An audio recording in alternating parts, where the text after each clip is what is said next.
I am very fortunate to be joined right now by somebody that many of you should recognize. Of course, many of you will recognize him from his turn in the hugely successful show Will and Grace. A lot of you will also recognize him from shows such as Travelers and Perception. But this Friday on Prime Video, buckle up to see him like you've never seen him before in the new film Drinkwater. Eric McCormack, how are you? Hey Keith, I'm great, man.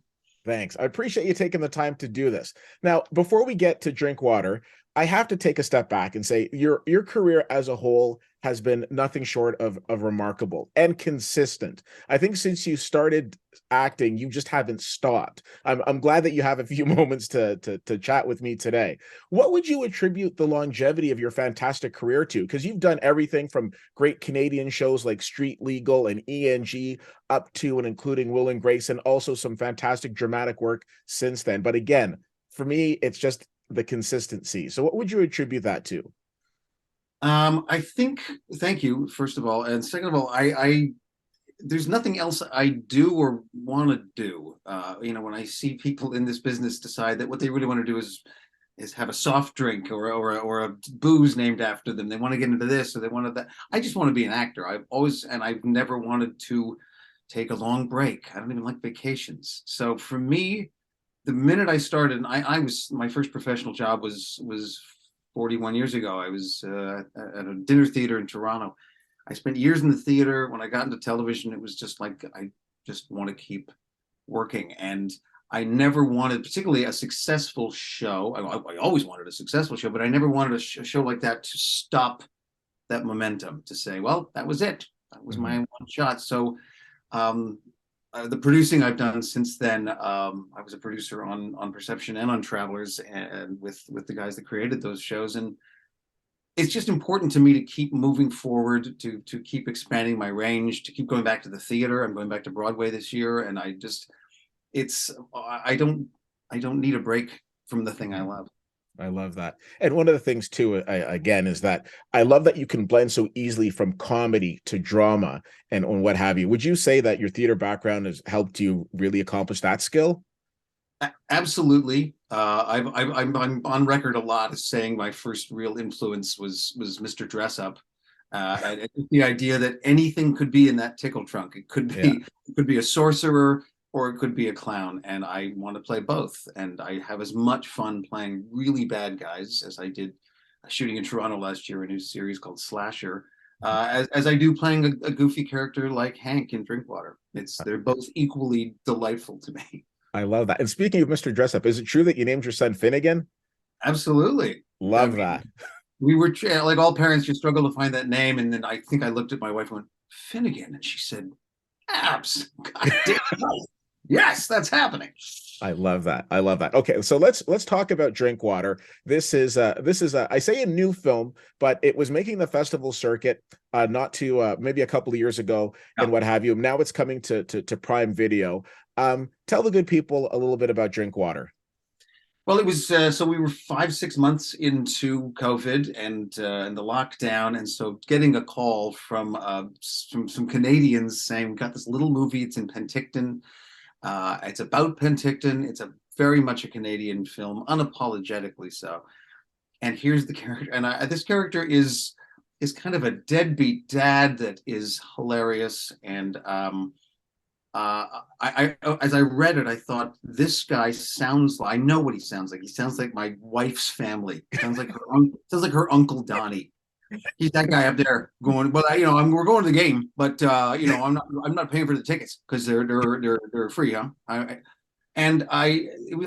never get to play parts like that, Yeah. and I said all I need really is just a little room to play and a Burton Cummings mustache, and that's what I got. Absolutely.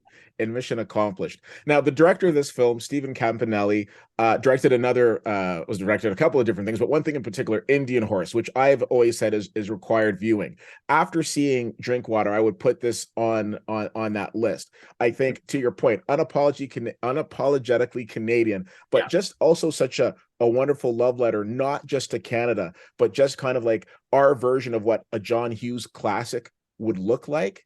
Was that a bit of the attraction as well for you too, playing being able to be in a film that was just so proudly Canadian? Yeah, for sure.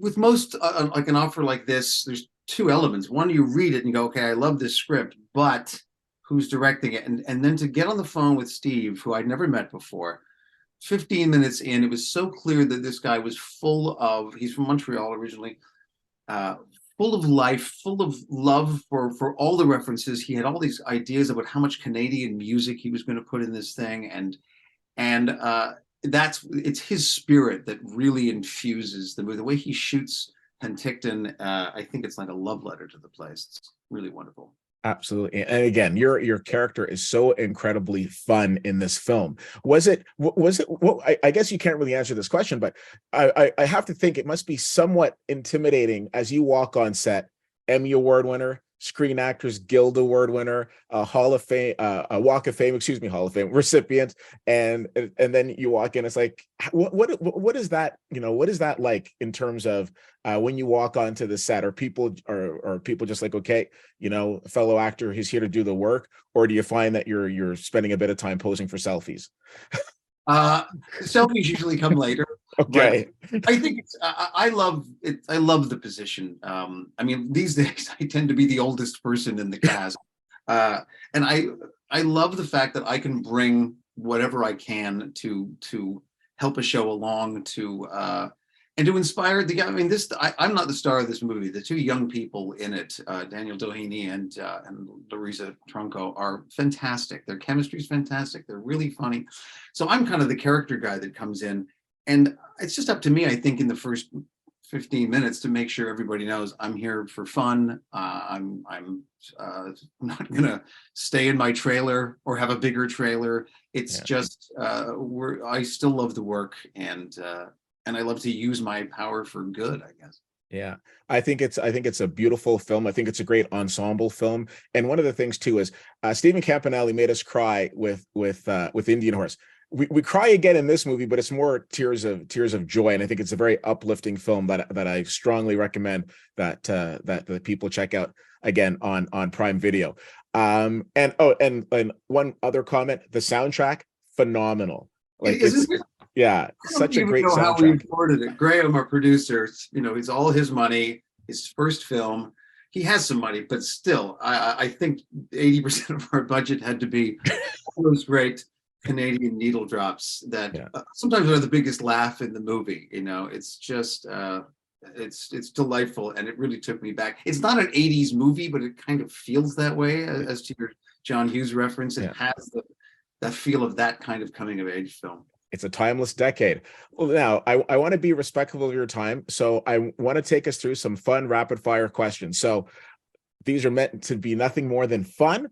First thing that comes to your mind, hit me with it. Are you ready? Okay, All right. Favorite movie of all time? And Annie if you want Hall. to, Annie Hall, love it. Favorite TV show of all time? You can't say one of the ones that you've been in. Oh, then I'm going to go Breaking Bad. Love it. See, you and I could be best friends. Okay. It has been said that you like to twerk. Back when you were doing Will and Grace, you like to twerk before every show. Do you have a favorite song that you like to twerk to? Uh, oh, what was it called? Uh, um, Hold on, I have an answer because it was the song we used to bow to after every after every recording of Will and Grace, and it was called "I Got the Music in Me" by Kiki D. Oh, I like it. I like it. Okay. Um, Obviously you've done television. Obviously you've done film. Do you have a preference? Oh, I think ultimately I prefer stage. Yeah, excellent. And I'm excited to hear that you're coming back to Broadway, you said. Yes, coming this summer, July through October. It's a play called The Cottage at the Helen Hayes Theater on 44th Street in New York. Excellent. Always great to go back to your roots. Lastly, last question. What advice would you provide for emerging actors? Um, it sounds hokey, but it's in you. Don't look outside. If it's not in you, if you don't believe in your heart that you deserve to be in this business, and that you need it, that you love it, you'll not find it anywhere else. You're born with that need and that desire, or you're not. Well said. Well said. Eric McCormack, it's been an absolute pleasure. I wish you all the best of luck with this film, Drinkwater. Have we mentioned that it's on Prime Video coming out this Friday? I think Yay! again, an outstanding work by yourself. And again, I leave you with this. You mean to tell me you can throw hats, but you throw one octopus and everyone loses their mind? You have no respect for tradition. No respect for tradition whatsoever.